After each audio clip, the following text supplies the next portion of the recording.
오늘 우리는 종교 개혁 기념주일로 지키기를 원합니다. 종교 개혁 기념일은 원래 10월 31일인데 매년 10월 끝주일을 종교 개혁 주일로 지킵니다. 종교 개혁이 무엇인가라고 하는 생각을 한번 해봅니다.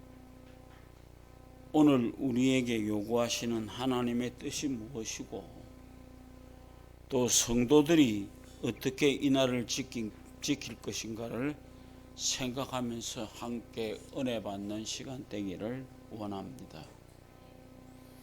오늘 본문은 사무엘 선지가 당시 국민들을 향해서 모든 죄악을 버리고 하나님께로 나오라, 그리고 미스바로 모이라 그랬습니다.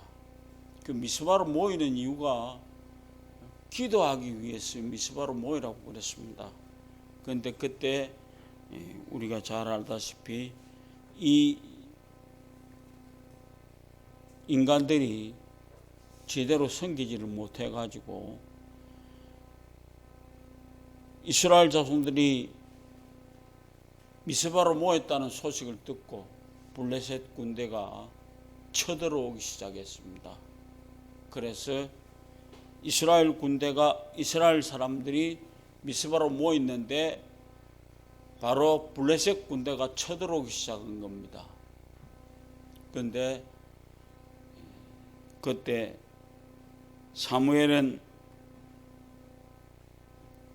하나님 앞에서 회개하자라고 하는 얘기를 했습니다.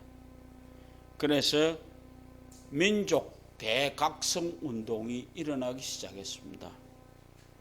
이 말씀을 통해서 오늘 우리의 죄악을 하나님 앞에 내어놓고 배역한 이 세상에서 어떻게 사는 것이 참다운 하나님의 사람으로서의 인간의 삶인가 라고 하는 것을 한번 생각해 보면서 은혜 받는 시간이 되기를 원합니다.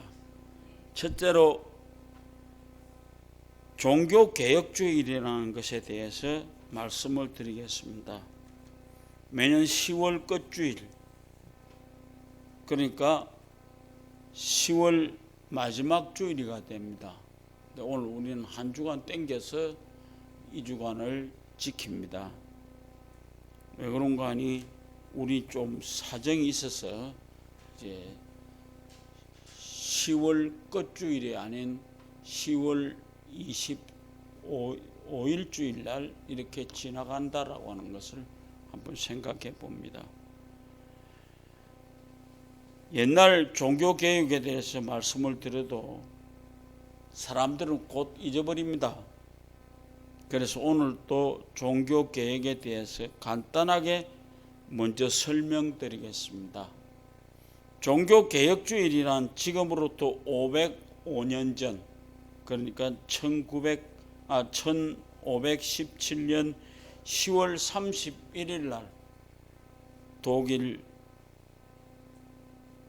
독일에 살고 있던 마틴 루터라고 하는 당시의 신부가 당시 타락과 부패와 하나님의 말씀과는 전혀 상관없이 전통과 관습에 따라서 일관되게 가톨릭 교회에서 하고 있는 일들에 대해서 하나님에게로 돌아가자라고 하는 얘기를 외치면서 신앙운동을 계획했던 것이 바로 이 당시에 마틴 루터라고 하는 사람, 그 사람이 우리 잘 아는 것처럼 하나님께서 이 땅 위에 주시는 사건이 뭔가를 생각해 볼 때에 당시 일어나고 있는 일들이 전혀 성경적이지도 않고 하나님의 말씀에 비추어 볼 때 세상적인 것만 하는 것입니다. 왜?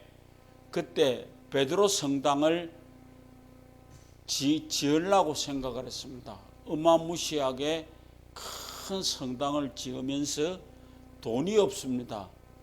그래서 그 돈을 끌어대기 위해서 한 일이 뭔가 하면 당시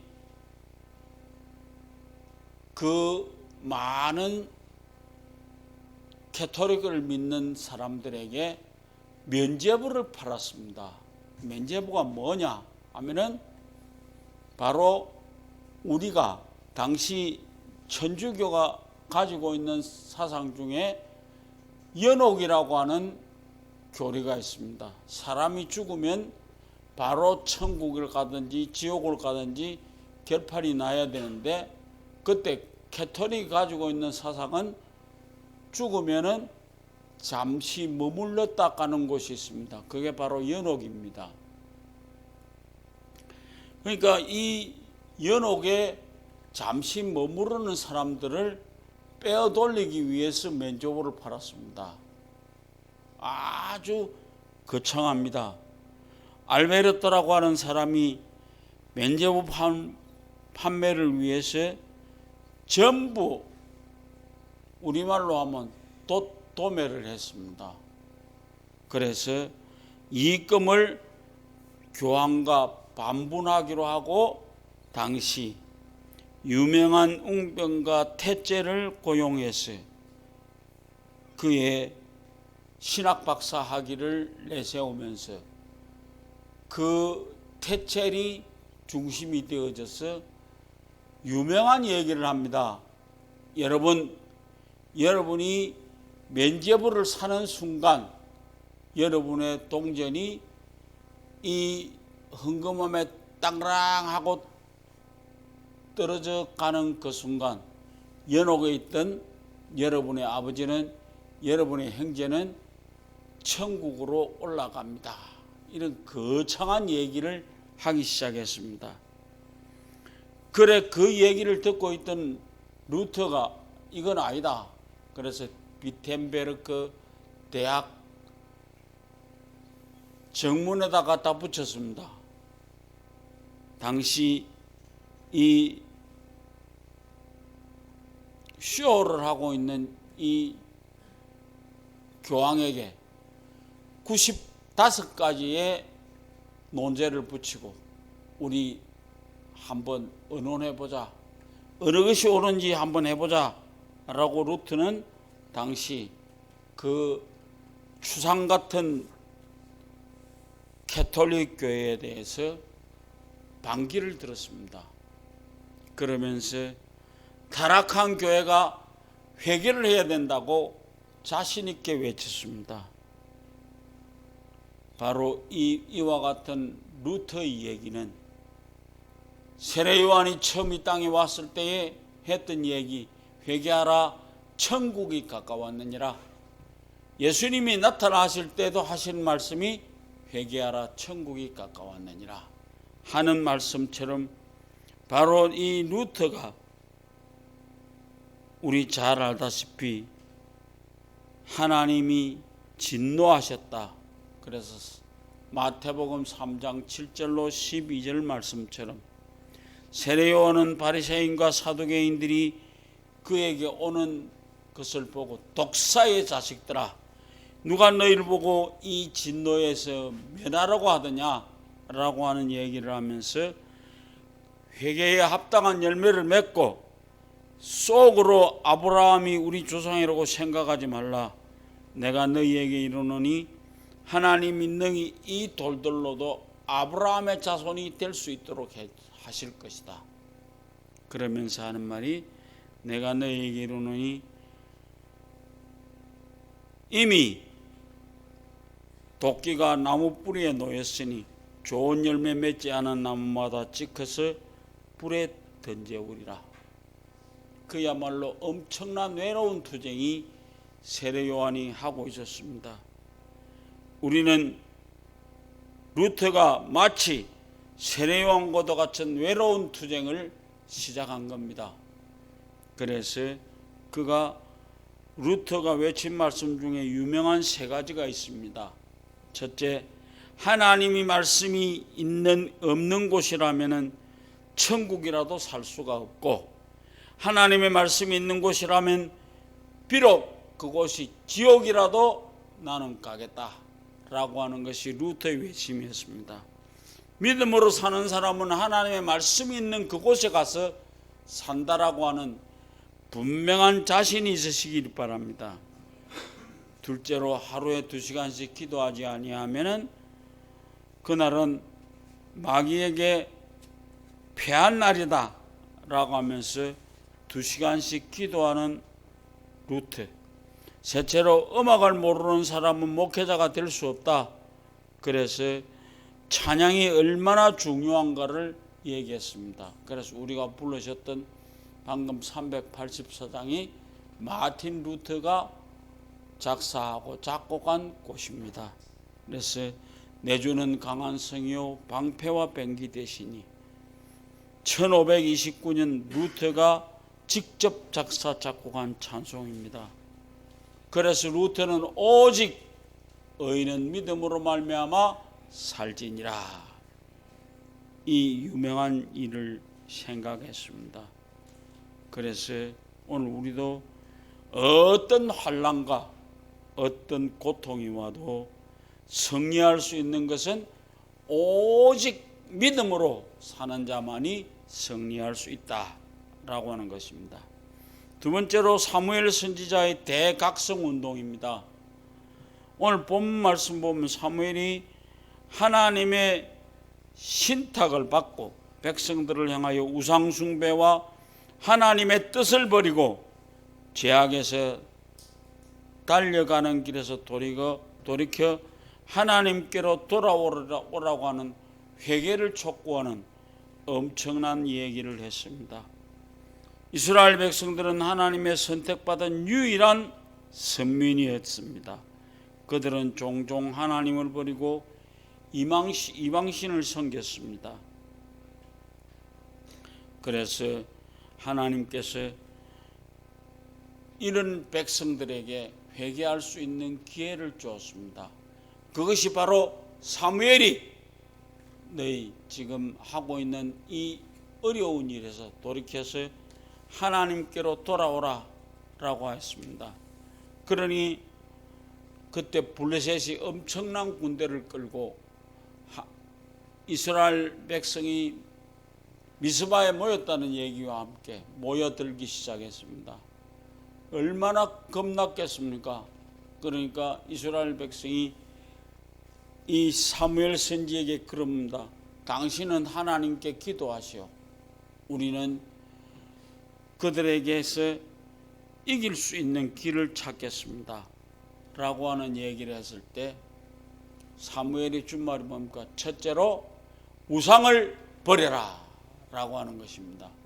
바로 하나님께서는 시내산에서 기도하고 내려오니까 신을 만들었습니다. 금붙이를 다 모아갖고 신을 만들었습니다.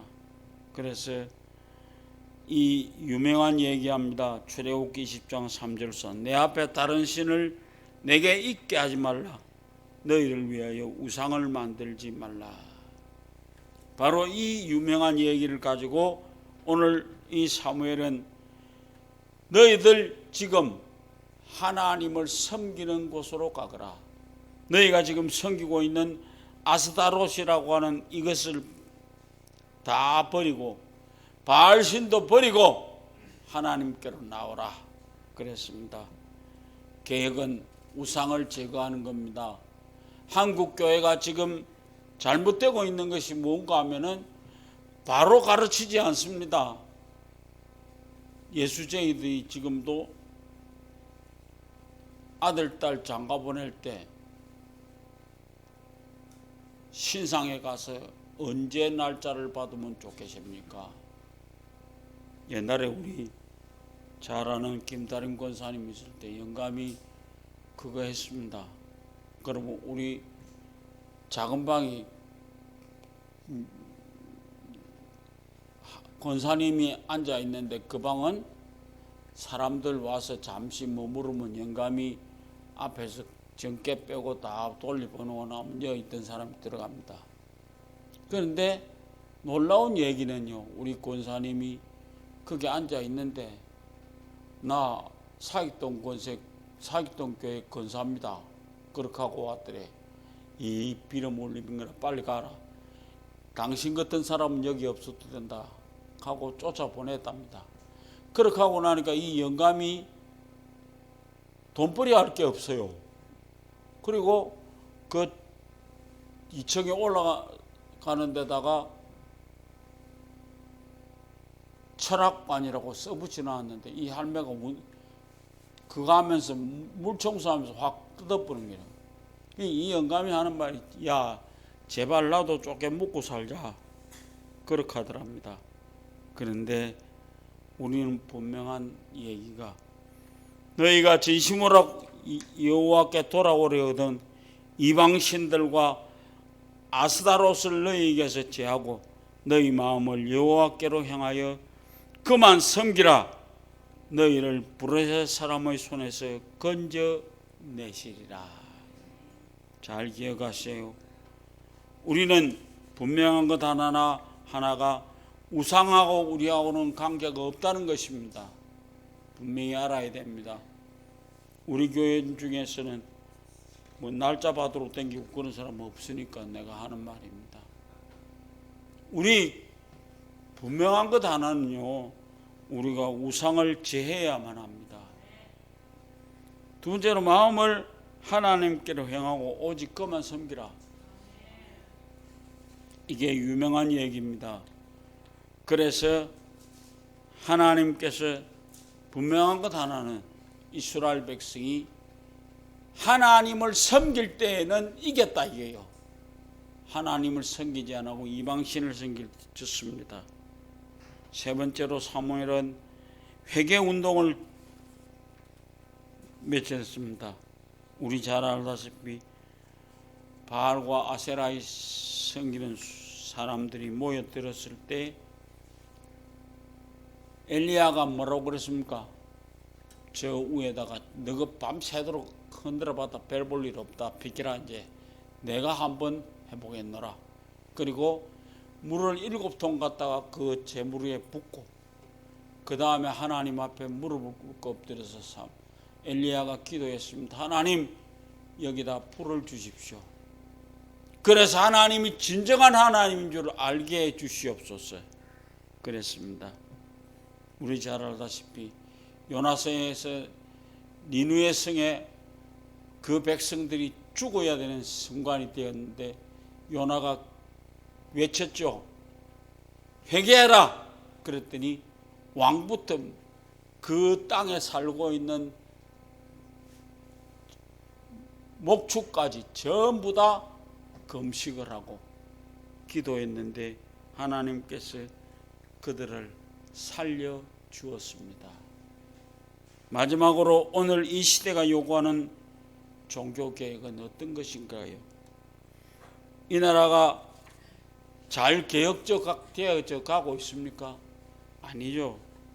그렇게 개혁이 잘 되려고 하면 수신제가 치국팽창합니다. 자기 가정을 먼저 잘 다스리고 그 다음에 나라를 다스려야 되는 겁니다. 세례 요한이 외치는 종교개혁이 일어나야 하고 니느웨 성에 종교개혁이 일어나야만 합니다. 숨은 광장 앞에 모여라. 회개운동과 개혁운동이 일어나야 됩니다. 오늘의 종교개혁은 먼저 자기 개혁부터 일어나야만 합니다. 여러분 자신부터 먼저 개혁하십시오. 우리의 신앙이 새롭게 개혁되어야 합니다. 우리의 생활도 변화되어야 합니다. 우리의 봉사도 헌신도 계속 개혁되어야만 합니다. 자기 개혁이란 인간성이 변화되어야 한다는 것입니다. 그래서 우리가 인간성의 변화는 성령이 우리 속에 함께 될 때 일어날 수 있는 것입니다. 성령 받고 변화되면 하나님의 큰 일을 할 수 있습니다. 그래서 오늘 우리 잘 아시기 바랍니다. 바울도 성령을 받고 나니까 사울이라는 이름 잡아 던져보고 바울이라는 이름으로 모든 일에서 그가 쫓아다녔을 때 하나님은 그와 함께 했습니다. 그래서 하나님께서 바울을 큰 일꾼으로 쓰셨습니다. 마지막 여러분, 오늘 말씀을 마치려고 합니다.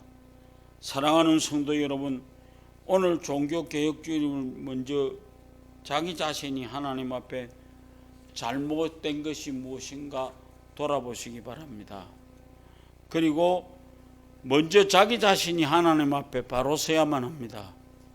무엇이 잘못되어야 되었는지 자신을 돌아보아야 합니다. 오랜 간섭에 젖어서 의뢰 그러려니 하고 하는 지금까지 해왔는데 모든 생각을 버리십시오. 종교개혁주의를 기념하면서 우리의 가슴 속에 소리 없이 이루어져야 합니다. 이렇게 될 때에 교회가 새로워지고 나아가서 국가와 사회가 새로워질 줄로 믿습니다.